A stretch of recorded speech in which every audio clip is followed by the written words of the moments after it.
I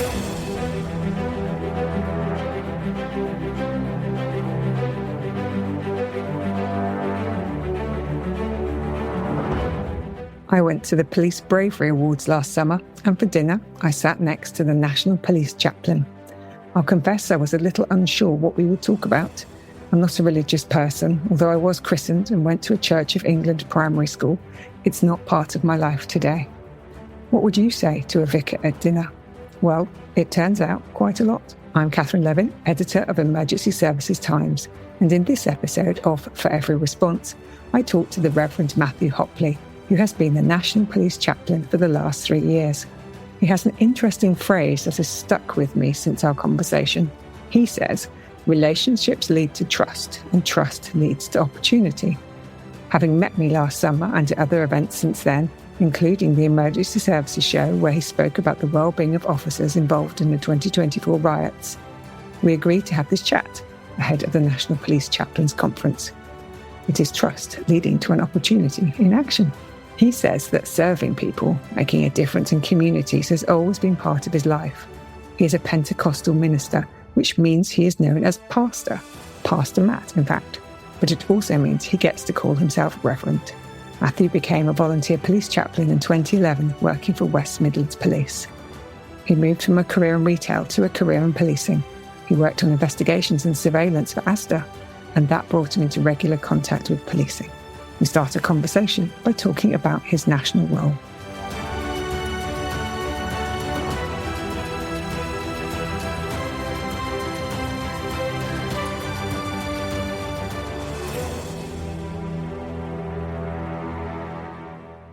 I'm the first National Police Chaplain to be appointed into the National Police Chiefs Council team. So my predecessor, Reverend David, he was in his local force, and David worked really tirelessly. He held the title as National Chaplain, and he operated as National Chaplain, but in local force setting, and didn't really have that national positioning. And I'm really grateful to David and to the rest of the team from Police Chaplains UK that they'd worked so diligently to shift the role into the NPCC, which really does give you a much stronger positioning and a national view of what's going on across UK policing. So yeah, I'm the first to be, if you like, employed within the NPCC, but so many people will have come across David Wilbraham before, still involved with some of the charity sectors within policing.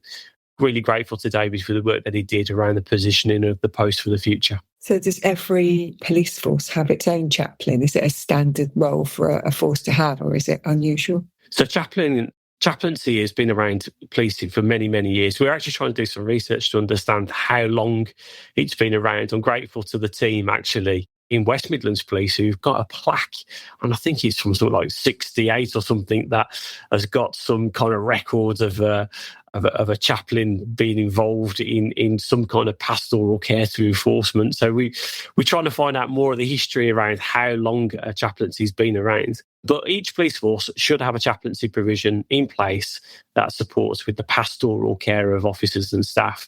A number of the 43 plus, so we'll often say the 43 as our home county forces and the Met Police and so on. But in addition to that, we've got the likes of Civil Nuclear Police, British Transport Police, and then places like Guernsey and Jersey who look to the NPCC for leadership. So those 43 plus forces should all have a lead chaplain in place and a number of volunteers. And that is something we're still working on. That's not the case in every police force at the moment. They've got chaplains, but not necessarily a lead chaplain employed. All right, that's clear then. So I'm interested in the idea that you are Pentecostal, that is your background, but for many people, religion isn't part of their lives. So how do you persuade people that the chaplain is the person they can come to for this pastoral care that you've described when they don't have a faith, or they have a faith that's different to yours? How do you work through that? And it's a really important question that does need to be debunked, so to speak. So first off, I guess it's really important to demonstrate that across UK policing, chaplaincy is a multi-faith provision. So meaning that the people who offer chaplaincy come from various faith traditions. So it's not like you've got to be a Christian to be a police chaplain. We've got chaplains of various faith traditions And as we look within Christianity, there are a number of different organisations, or if you like, representations of Christianity. But the uniqueness of police chaplaincy is our chaplains within the police setting are motivated primarily by their faith to be a police chaplain. But that outworking of police chaplaincy is for absolutely everyone. I was asked recently around, well, how many Christians do you speak to? Well, I probably do speak to a number of people who have got a Christian faith. But interestingly, lots of people who I speak to who come and ask you for help and support, or in times of need that we wrap around them, are people who wouldn't necessarily profess to have a faith, but recognise there's something deep within them that they're feeling troubled over. It's not necessarily something cognitive, and that's a thought process. Maybe the circumstances that they're facing are troubling something deep within them, not necessarily just their thought processes. So that leads us to a place of caring for everybody.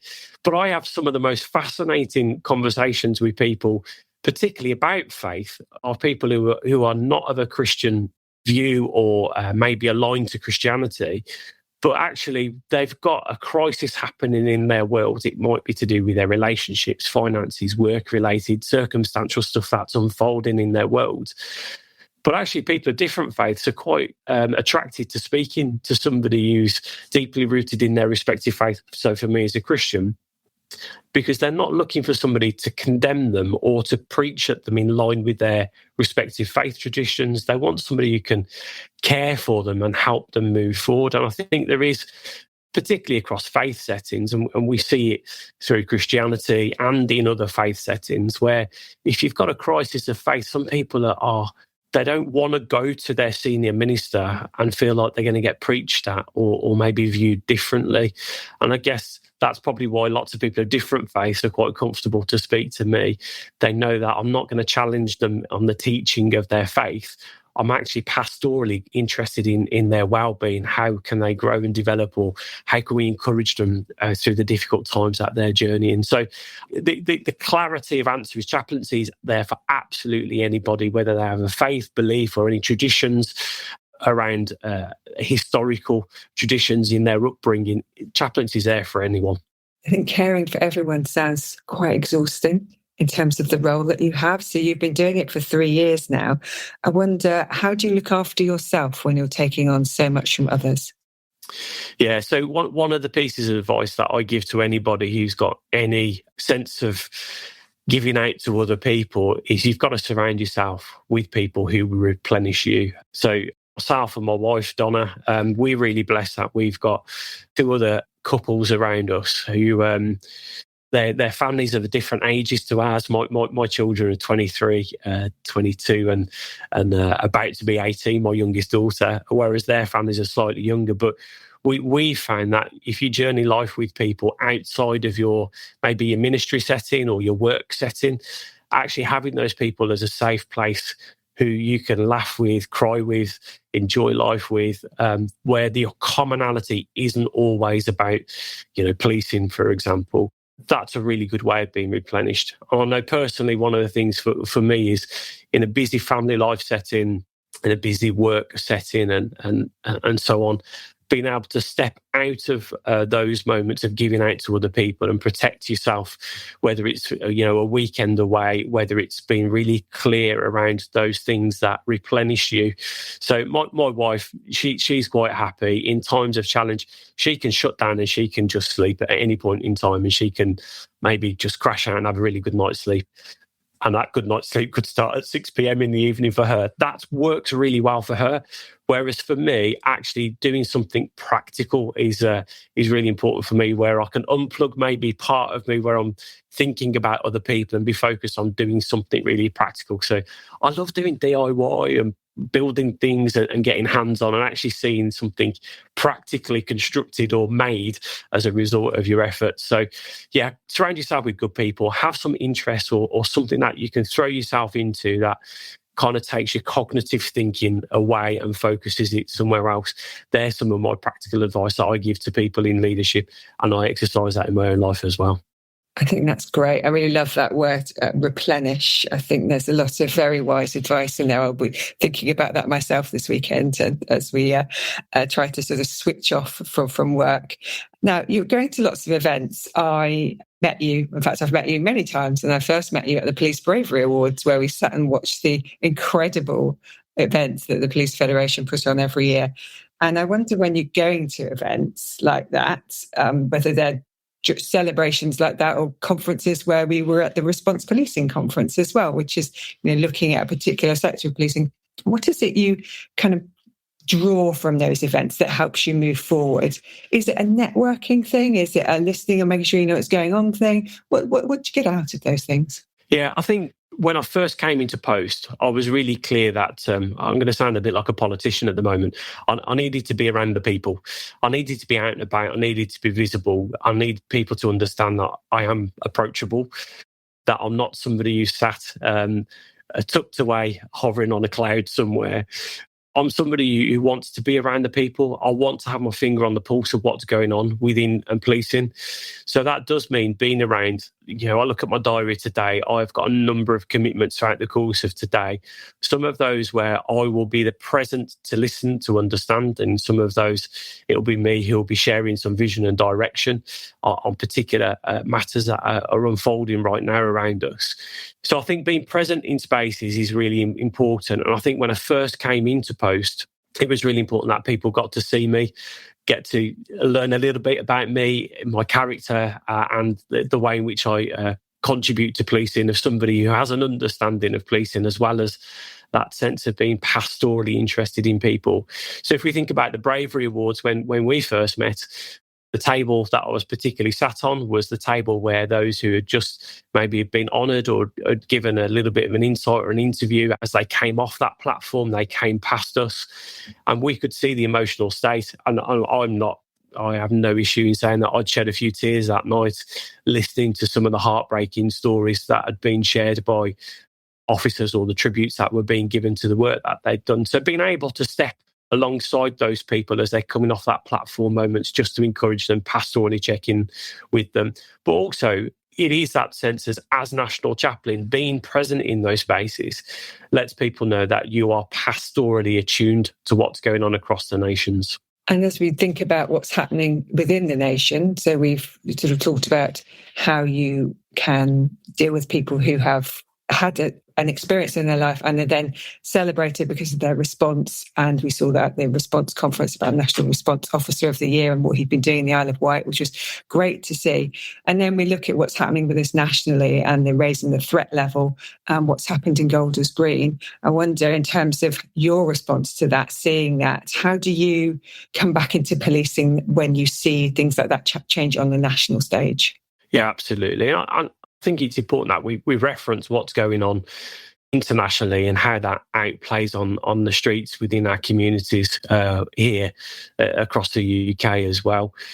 This time last week, I was sat at Lambeth Palace with senior leaders within policing and other senior faith leaders, and we were addressing the fact that what's going on the streets of the United Kingdom, yes, it needs a political response. Yes, it needs a policing response, but it also desperately needs a community response.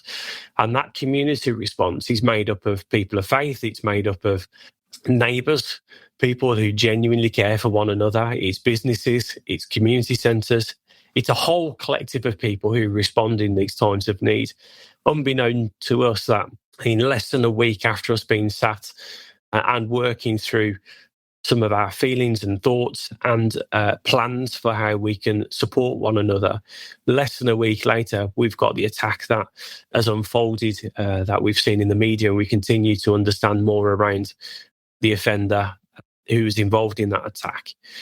That response needs to come collectively from communities, that we stand side by side with one another. I am a huge believer, and I talk in lots of forums, leadership inputs that I do, as well as demonstrating to government and to other partners who are involved with wellbeing in policing. Unity is so important, and unity doesn't mean that we we have to align our thinking to be exactly the same. That's not true. Unity means that we can sit around a table, we can discuss, we can work out how we're going to approach a situation, knowing full well that we may have differences in, as a Christian minister, I may have different understanding of faith and belief to other people sat around a table. But actually, when we leave that table, we leave with a unified approach that we're in this together to support our communities and to make a difference. And unity is really important, which means actually I can stand with a rabbi, I can stand with an imam, I can stand with somebody who is a pagan or an atheist or somebody who doesn't have any religious views. And we can walk down a street together in a sense of unity, that the tragic things that we're seeing happening on our streets, that we stand in unity and say, this isn't accepted in our communities. This isn't going to be tolerated. We don't want it to happen. And that's where people of faith, as well as those who aren't practicing in faiths and beliefs, actually we can stand side by side and say, this is not tolerated in our streets. And I think what we've seen happening this last few days prior to recording today is a great example of actually we need to be out in our communities. I need to be motivating faith leaders to go and stand alongside other faith leaders. And this is the influence that I can bring as a conduit between policing and faith groups. Encourage them to be out together and stand in unity to say this is not acceptable in our communities. And that's a privilege of a part that I get to play as National Chaplain. But each of our chaplains across the UK, we've got about 500 police chaplains. All of us can play a part in being a conduit between policing and our communities and vice versa, sharing information, intelligence, thoughts, feelings, being that sense of being a thermometer who can read the temperature of what's going on in our communities and projecting that rather back into police leadership and letting them know what the feelings are within our communities. So yeah, it's a really sensitive time in our streets. It's a sensitive time in particularly for our Jewish community. But this is not just our Jewish community. There are other faith communities who are really struggling at this moment, particularly when, for example, my colleagues of Islamic faith, who then find themselves in a position where eyes turn upon them thinking, well, has this person committed this offence and has done this attack in the name of their faith? All of these things then create additional tension. And it's important that people who are deeply rooted in their respective faiths, who live out the values of their faiths, are able to stand side by side and say, this is not the outworking of our faith. This is the outworking of people who have got misplaced ideologies, who have chosen to take to harming others, and that's not acceptable. You talk a lot there around community response, about standing together in unity. And within the context of the emergency services, we often talk about that being resilience. So societal resilience, community resilience. I wonder with the chaplains and what you've just described very eloquently there, is there a space within those existing structures for chaplains to be part of that discussion in the day-to-day? So the resilience forums, this concept of whole of society resilience, bringing everybody together. Are they enmeshed in that already? Does that help build the resilience that you can be together when these tragic events happen? Yeah, absolutely. In October of last year, we launched the gold standards for police chaplaincy. So 6 gold standards, and the fifth one of those 6 gold standards is about being ambassadors. And that ambassadors is part of being that conduit between the communities and policing, and where we actively encourage people to build those relationships with our faith communities. And there is a respect that happens. That somebody who's deeply rooted in their respective faith as a chaplain, whatever that faith might be, when they reach out and build relationships with other people who are in leadership within faith organisations, there is a mutual respect that happens there, and there's an understanding of being, somebody who's aligned to something greater than themselves and serving in that space. So it's an important part about being a chaplain is to have those relationships and to be able to speak well on behalf of your faith group, but also to be able to reach beyond that. When we look at community resilience, our faith communities have a huge part to play in how our communities prepare, but also how they respond in the midst of adversity. We are blessed when you look at things like Jessup training that takes place, bringing together the sense of communities, local authorities, emergency services and other agencies, how they come together. Our chaplains can be in those forums too, and they can open up those doors into faith communities. Faith communities have got brilliant volunteer cohorts that are there. They've got access to facilities within communities. And it's great to see that as I look back over some of the significant incidents that I've been involved with since being a police chaplain, faith communities have been brilliant at opening their doors. In some cases, we've used those spaces as press briefing centres. We've used them as a place where we can use them as wellbeing hubs for emergency services crews who've been dealing with horrific incidents. And when we train out or we train to our faith leaders, we talk to them about we may even ask you to use your facility as a temporary mortuary, depending on what's going on in the facilities. And there's an honour that comes within our faith leaders who say, actually, we are here to serve our communities. Just ask us what you need and we'll support you in it. So there's the practicalities of what our faith leaders and faith communities can do. But there's also this ability that our faith leaders can speak with a clarity and an insight, yes, on behalf of the communities that they may physically reside within. It may be within their faith community, speaking on behalf of those, but also where there is that trusted relationship between them, it means we can share through briefings and information back to faith leaders and ask them to propagate, share the information back out to their communities. Sometimes when media, particularly as we look at dis and malinformation that propagates through various media platforms at the moment, particularly through social media where there's less governance, people within communities can be fearful very quickly with what they read, and actually having somebody that they love and trust and look to for leadership as maybe they're a imam, maybe they're rabbi, maybe they're pastor, minister, vicar, father, who can then speak with a clarity back into those situations is really important. And our chaplains foster those relationships. The police officers who are dealing with the trauma and the day-to-day, we've talked about this about Golders Green and all of the incidents that they're facing day-to-day, they're part of a community and that they're in a part of a force, but sometimes very much on their own. We heard about response police officers sometimes going out on duty on their own. And I just wonder in terms of how chaplains are able to help those police officers who have dealt with all this trauma, who are perhaps holding it inside and are harbouring thoughts of themselves about, looking after themselves. How do you deal with police officers who are at their wits' end, who are thinking, dark thoughts? We listened to a very interesting session on the Jordan legacy at the response conference about a gentleman whose son had died by suicide.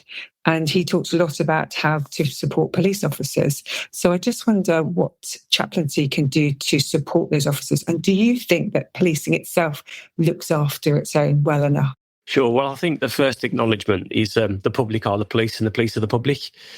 I think when we look back to the historical standing up of policing, it was those who have been paid to give their full attention to serving our communities through the likes of what we now call policing. Recognising that police officers, police staff, police volunteers, they all have the same challenges in life, whether that's caring for an elderly relative, whether that's the challenges of the sleepless nights with young children and the school runs and shift work that comes with managing family life, the adversities that can come completely out of nowhere through tragic personal circumstances, maybe the loss of a partner or the separation in a relationship, which suddenly brings, for example, the consequences of financial challenges that certainly wasn't perceived to going to be an issue. All of a sudden becomes a real problem for somebody. All these challenges of life affect police officers, police staff and police volunteers, no different to any of our next door neighbours and the communities which we live in. On top of that, when you look at the pressures within policing, living a life that is so heavily scrutinised, where the standards of personal values to maintain your police vetting, it's a higher standard that even, for example, politicians have been held to through vetting. We see that the scrutiny of the personal lives is so high for our police officers and staff and volunteers, and rightly so, because of the nature of the work that they do. Personal life, professional life, you're still one person We've still got one mind, we've still got one body, and we've still got one sense of being a spiritual being as well. And there's challenges that come with that. When you look at the exposure to what our police officers and staff and volunteers are exposed to, it is horrendous. Personally, I would encourage those people who maybe don't really have an awareness, who've maybe come across today's podcast, who've got not massive exposure to the emergency services world, I'd encourage you to jump onto the BBC iPlayer and watch Healers. It's a relatively new fly on the wall documentary type thing where there's a broadcaster who sat alongside officers who are out and about responding to incidents. You really do get to see the brutal side of policing, but you also get to see a little bit of the personality of the officers who are involved, who are part of this documentary series. And you hear in there some of the references to some of the really difficult situations that those officers have been out and have seen, the most horrific and tragic situations. So I'd encourage people to look at that, and we'll give you a real insight into both the personalities of those people, but also what they're exposed to in their life within the policing, the outworking of policing as well. It is a challenging world being a police officer. The scrutiny that happens, not just from maintaining being a good cop and all the training that you have to do, but the public scrutiny that comes, the unofficial and official media scrutiny that comes, those little video clips that only give maybe a number of seconds of a situation rather than the fuller scenario of what's unfolded. It can lead to a real misrepresentation to the police officers and staff who go out there and do a remarkable work. Are we doing enough? Will we ever be able to do enough to wrap around those who face the most horrific, traumatic situations where they try and preserve people's lives in those most desperate moments? They're exposed time and time again to death and to trauma and to the most horrendous crimes against all forms of humanity. I don't think we'll ever be able to do enough, but are we doing more day by day by day to make a difference? That's probably the bit that I'm championing, is that we continue to look at how we evolve our wellbeing care to wrap around our officers and staff volunteers in a timely fashion, to meet them in their time of need, to make sure that through the partnerships with things like Oscar Kilo, the National Police Wellbeing Service, are we being able to give those debriefs in a timely way that it causes the least amount of cognitive damage to people's lives, and that we try and avoid PTSD being something that people are going to suffer with the rest of their lives. We're learning more about our bodies and our minds through great research. So there's lots for us to do. Are we doing enough now? No, we're not. Are we doing more than we were this time last year? Yes, we are. Are we going to continue to evolve and to continue to research and understand? Yes, we will. Do we keep asking the government to help us in that with the right funding and provisions and legislation? We are. And I can say that I've sat at the round table meetings with the policing minister. We've discussed this. We've talked about police reform. We're talking around how wellbeing can't be an afterthought of a golden thread that you try and lace back through afterwards. It's got to be a part of the foundation for police reform. And I'm privileged that I get to have those conversations with people in senior police leadership, as well as those who are bringing influence to police reform and government ministers as well. There's lots to do. Are we doing enough? No. Are we doing better than we were? Yes, we are. And we all continue to make a difference. I like your optimism. In terms of that national picture, yes, we've got the police reform white paper, which will potentially see the shrinking of the number of forces in England and Wales. Do you see any challenges to staff as a result of having larger organisations, which means people aren't as perhaps present as they would be in a smaller organisation? Would that make any difference? Would that make a difference to your chaplains being part of larger forces? I mean, the 12 seems to be the number I keep hearing at the moment. I don't know what's going to happen, and Bernard Hogan-Howe's doing his review. But do you think there could be any impact in terms of wellbeing and also the service that you're offering to staff? Sure. Well, the impact on wellbeing is already happening.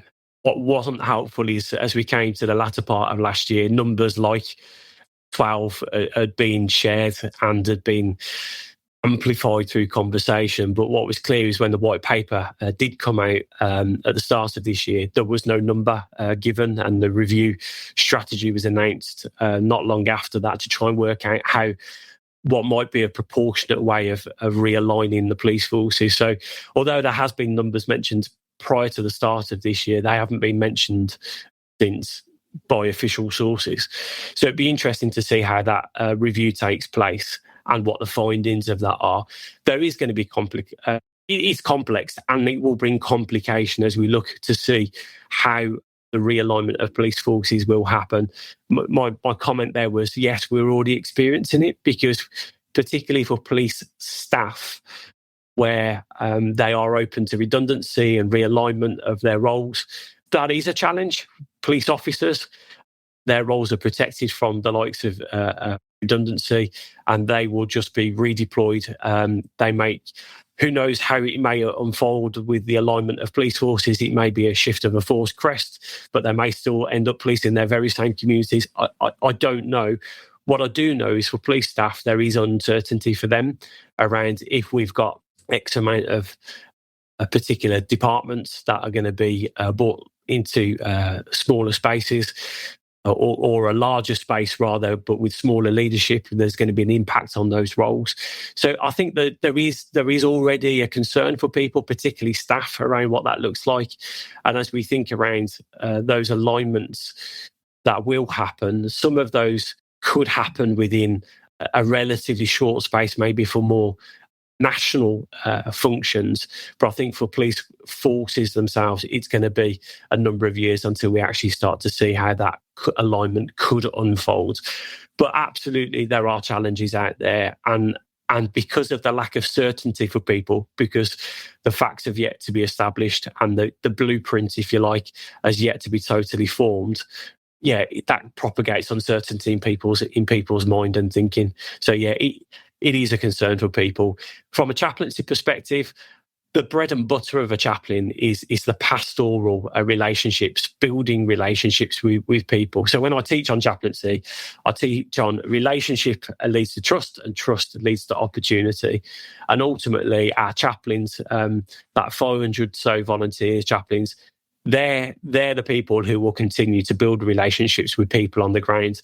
How the structure above them works, there may be some teething issues that come with it, but actually those relationships that they have with the officers and staff, they will be the bread and butter, and they will continue to be the bread and butter of the pastoral care that they offer. So I don't think it will impact the chaplains on the ground too much, but with any leadership change, it will be how we continue to lead them well through those changes.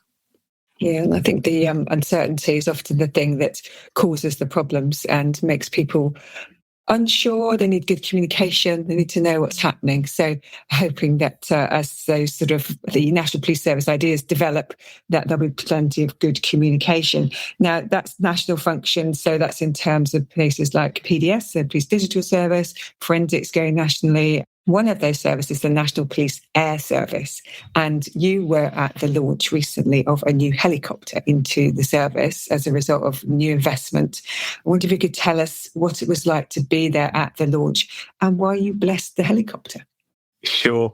It's interesting, isn't it, that I do find myself in some interesting spaces.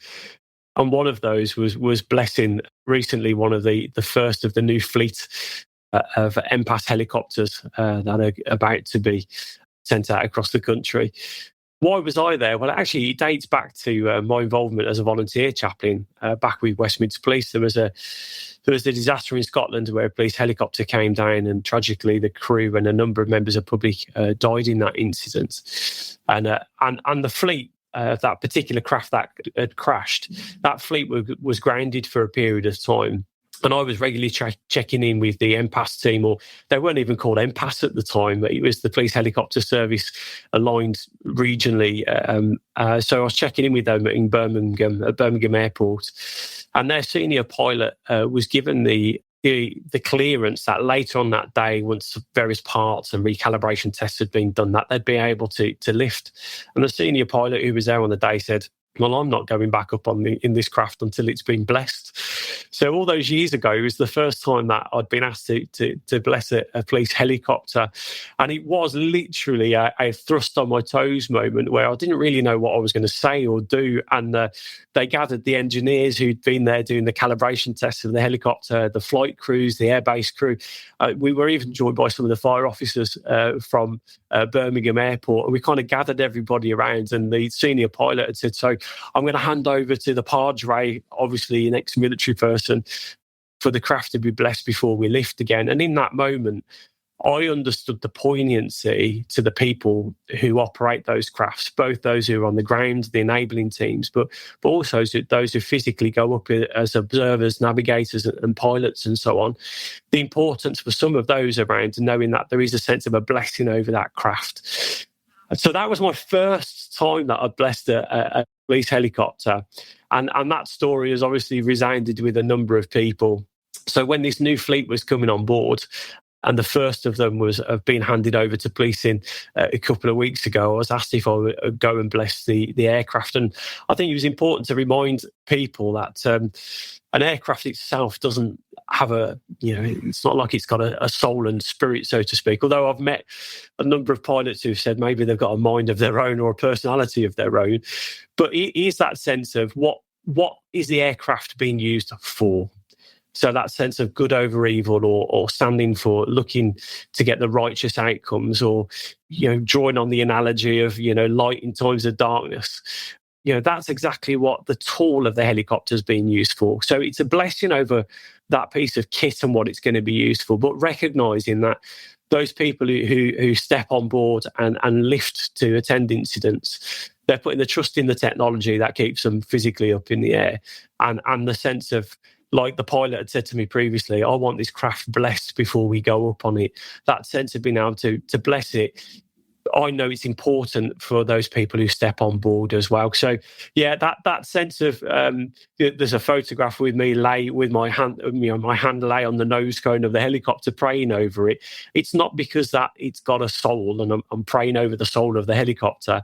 It's what it stands for, and for the people who are going to be, travelling in it and turning out to some really significant incidents. But yeah, there's a fleet, I think it's 7 who are going to be going out. So we've blessed the first one, and as each of those following 6 get delivered to the various bases across the country, the local lead chaplains will be going out and blessing them as they arrive at their local air bases in time to come over this next 12 months period. What a lovely story. I had no idea about the background there. So thank you for sharing that with us. That's great.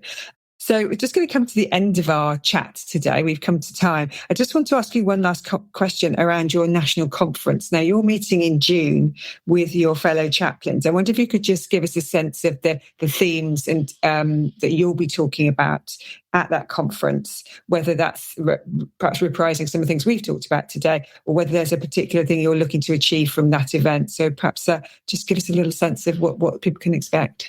Sure. Well, I mentioned the gold standards that was launched last year, and a shameless plug for the gold standards, which if anybody is interested in looking at the content within them rather than just hearing about the top line principles, you can go onto the Police Chaplaincy UK website, and there's a tab on there for gold standards, and you can view the PDF and download it on there. What we've done is we've themed the conference around those gold standards to make sure that we're equipping our chaplains. So it's a training conference. For the first time, we're taking the conference over to the College of Policing. It's important for our volunteer chaplains who may have very busy work and home lives, who rock up and do their volunteering across the course of a month, that they know that they are a part of a bigger organisation and that they are part of the policing family. So we've moved it to the College of Policing, and with that, this year, so it's a biannual training conference. This year, we have got only maybe 2 or 3 external speakers. The vast majority of our speakers are people who are in senior leadership within policing, who will be sharing on their particular areas of expertise to train and to equip our police officers. So we've got the chair of the National Police Chiefs Council, so Gavin will be sharing encouragement to our chaplains in the work that they're doing. our portfolio lead for police chaplaincy, so Deputy Chief Constable Ben Snuggs. He will be addressing them and training. We've got an ACC who's going to be coming to talk about police reform. We've got a number of people who are key stakeholders within policing. So Chief Constable Rachel Kearton will be coming. She leads on the race, religion and belief portfolio. She'll be coming to do an input. And then some of the training elements that we've got where we're bringing in specialist training, we're really blessed that we've got Hannah Bailey from Blue Light Wellbeing. She'll be coming. She's leading on 2 really interesting sessions that are being tailored for our chaplains. One of them around the precursor signs around suicide. So what are we looking for that actually shows an intent around somebody ending their life, choosing death as their way to bring a conclusion to the pain and the heartache that they're going through. So she'll be talking through some of the training and the equipping, particularly around suicide, and linking that into the work that we do within chaplaincy. And she's running the second session, actually, which is to do with PTSD and the neurological pathways around what happens early on that we can avoid PTSD as best as possible becoming problematic for people. How do we tail that off in the really early stages? So having that professional insight, we've also got our Chief Medical Officer for policing who's going to be presenting as well. So we've got a real array, and we'd also have got a marketplace day where we're bringing in lots of the charity partners and partners who we work with, who we are on ramps to helping people receive the specialist care. So great thing with chaplaincy is we are on ramps where we know we can't be everything to everybody, but being that sense of if somebody needs that psychological care, how do we on-ramp them to the right provisions to get them the help and support that they need in their time of need. So the Police Chaplaincy Conference, training conference, is open to any of the police chaplains across the UK. We've got a capacity at the college to go to about 150. So we can't take everybody at this conference. So it is a first come, first served. And we've still got spaces available. So my encouragement to police leadership, for those picking up on the podcast, is please make sure that your chaplains are able to come. And we're really blessed for the first time ever. We're running this conference, yes, at the college, but through sponsorship. There is no cost to attend this conference for our police chaplains. So thank you to the sponsors who are supporting us in this. It is a great endorsement for the work that we're doing in chaplaincy, that as a charity, we were able to get that endorsement from sponsors for the work that we're doing. So we're grateful to those sponsors who are helping us with that as well. And then the only cost to the forces is physically their accommodation and getting them there. So it's great to be in that position to lead this conference in June of this year.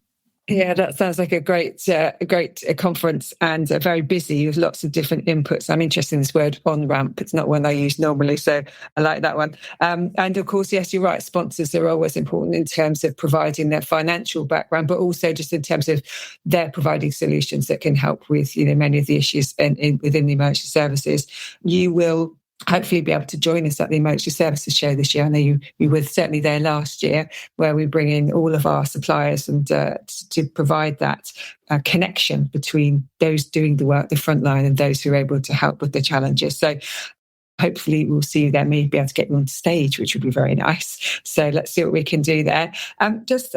You end with that very sense of community, and you started with community, and I think it wraps it around the conversation really well. I think it's been absolutely fascinating to hear about your work and the breadth of it and the eloquence in which you describe it. So it just leaves me to say thank you so much for joining me today, Matthew. Oh, thank you, Catherine. I appreciate it. And thank you for offering the platform just to show a greater insight into the work that our brilliant chaplains do. It is clear from this interview that being the National Police Chaplain is a full-on job. He's chosen to be around people and not tucked away, hovering on a cloud, as he puts it. That's such a great image. I enjoyed the eloquence in the way that Matthew talks about his work. I particularly like the use of the word replenish, as he responded to my questions about how he looks after himself. He'll be spending all his time looking after others. Replenish yourself by having people around you that you can enjoy life with, he says. What great advice. He also speaks about the need to step out of those moments helping others and focus on something else. Doing DIY is Matthew's way of doing this. Who knew? He strikes me as being massively self-aware. Aware of how others may perceive him, he is pastorally attuned to what's going on. That word pastoral comes up time and time again in this episode. He asked me and you to watch Peelers on iPlayer. I did, and it opened my eyes to what it's like policing in Northern Ireland. And I'm so glad I found out why he blessed the new NPAS helicopter. So, if this conversation has piqued your interest in police chaplaincy and you are in policing, do seek out your chaplain. There are 500 volunteer chaplains across the country, and some will be gathering at their national conference in June. Matthew did a great sales job here. My thanks to Matthew for talking to me. And that's it from me for now. This has been a bonus episode, something special between series. Look out for our new Tech Perspectives series brought to you in conjunction with the Emergency Tech Show, which takes place at the NEC in Birmingham on the 16th and 17th of September. I'll be talking to tech leaders about the challenges they face in a world of AI, innovation, and the ever-present threat of cyber attack. Be sure to share, like, and if you haven't already, subscribe to For Every Response, the podcast from Emergency Services Times.